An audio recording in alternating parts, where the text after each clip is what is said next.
Good morning everybody. Just thought I'd drop you a quick video and let you know how the birds are doing. I've just moved them, fed them, watered them. They're all doing really well, nice and healthy.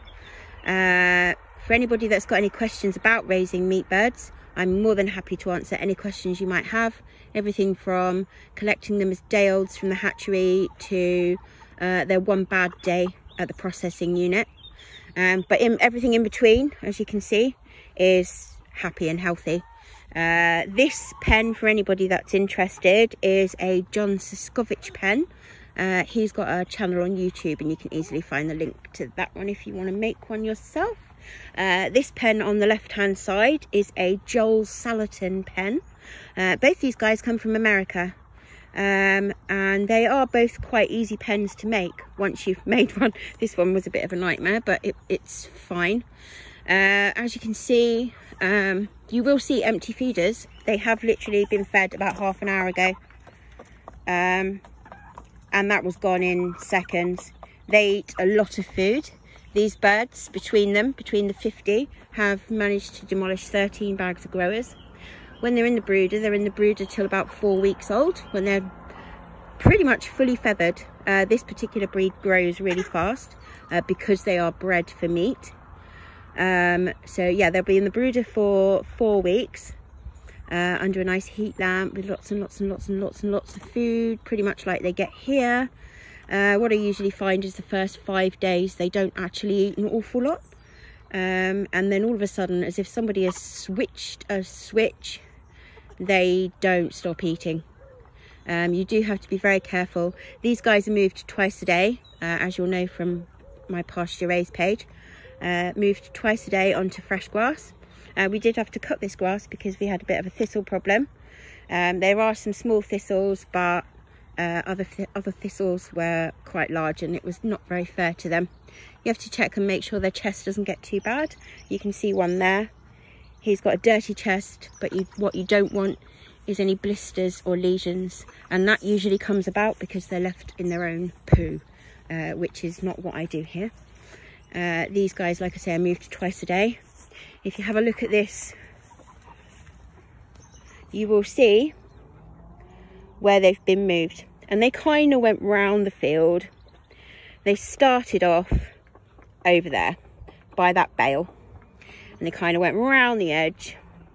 Then we did an about turn, and they are now here. As you can see, this ground is going to be amazing next year, and because of the chicken poo, it's going to awaken some of the other weeds that we didn't know about. Now you will see a lot of feathers now. That's because they are still growing, so there are going to be a lot of feathers, but feathers and chicken poo should equal for a very nice paddock next year, which will be amazing. These guys are 1 week and 4 days away from their one bad day. But like I say, in between, from fluffy little hatchlings at day 1 to their one bad day, they get the best life. Nothing is too much for these guys. Anything they want, they get. Medical care, the best feed, and moved on to a fresh salad bar twice a day. There you go. If anybody's got any questions, like I say, anything from collecting them as hatchlings to their one bad day at the processor, I'm more than happy to answer any questions you might have, or try and answer any questions you might have. I don't claim to know everything. This is only my second year. I went from 15 birds last year. I raised as a trial to see if I wanted to raise them, if I could do it. And I actually, the meat was, well, I'm not blowing my own whistle here, or trumpet, or whatever you call it, but the meat was far better than anything you'll get in a supermarket. I'm not going to go on about supermarkets and where they get the meat from, but as you can see, guys are happy, healthy. It's a beautiful day today. They're out on fresh pasture. There are plenty of ladybugs they've been grabbing, and there's cows in that field, and the flies that have been coming over, they've loved it. They've lots of bugs, lots of grubs, and as you can see, that one there grazing. I don't know how close I can get before I frighten him away. I don't want to, but as you can see, These guys are well happy. Nothing is too much for these birds, and it shows when you put one of these birds in the oven. The result is just amazing. Oh, and I almost forgot to say, these guys get fresh herbs every day. One day it'll be coriander, one day it'll be basil, and they absolutely love it. The only thing they're not too keen on is mint.